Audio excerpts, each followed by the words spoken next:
दोस्तों, आपका मेरे चैनल पर फिर से स्वागत है। आज मैं आपके लिए पांडवों की कहानी लेकर आई हूँ। आपने कभी सुना होगा कि पांडवों ने अपने ही पिता का मांस खाया था, पर ऐसा उन्होंने क्यों किया, इसकी जानकारी मैं आज आपको दूंगी। तो चलिए शुरू करते हैं। महाभारत से ऐसे कई रहस्य जुड़े हैं जिनके बारे में बहुत ही कम लोगों को पता है। ऐसा ही एक रहस्य पांडवों से भी जुड़ा है, जिसके बारे में जानकर आपको बेहद हैरानी होगी। ऐसा माना जाता है कि पांडवों ने अपने पिता की मृत्यु के बाद उनकी लाश का मांस खाया था। उन्होंने ऐसा क्यों किया, ये जानकर आपको और भी हैरानी होगी। कहा जाता है कि युधिष्ठिर, भीम, अर्जुन, नकुल और सहदेव पांडु के पुत्र नहीं थे।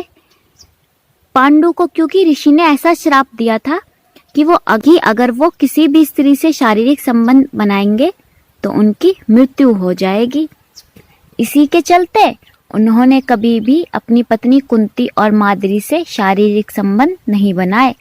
लेकिन कुंती को ऋषि दुर्वासा ने वरदान दिया था कि वो किसी भी देवता का आह्वान करके उनसे संतान प्राप्ति का वरदान मांग सकती हैं।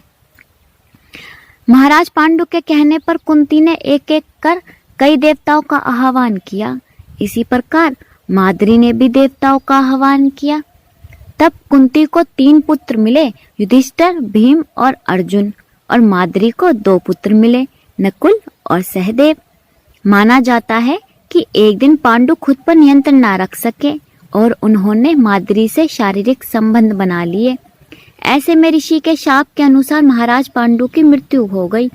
जब पांडु की मृत्यु हुई तो उनके मृत शरीर का मांस 5 भाइयों ने मिल बांट कर खाया। उन्होंने ऐसा अपने पिता पांडु की ही इच्छा के अनुसार किया था।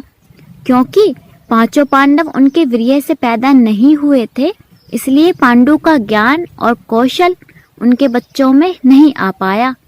इसलिए उन्होंने अपनी मृत्यु से पहले ऐसा वरदान मांगा था कि उनके बच्चे उनकी मृत्यु के पश्चात उनके शरीर का मांस मिल बांट कर खा लें, ताकि उनका ज्ञान उनके बच्चों में आ जाए। ये उनकी अंतिम इच्छा थी। पांडवों द्वारा अपने पिता का मांस खाने को लेकर 2 मान्यताएं प्रचलित हैं। पहली मान्यता के अनुसार मांस तो 5 भाइयों ने खाया था, लेकिन सबसे ज्यादा हिस्सा सहदेव ने खाया था। जबकि एक मान्यता और है जिसके अनुसार सहदेव ने पिता की इच्छा का पालन करते हुए उन मस्तिष्क के 3 टुकड़े खाए थे।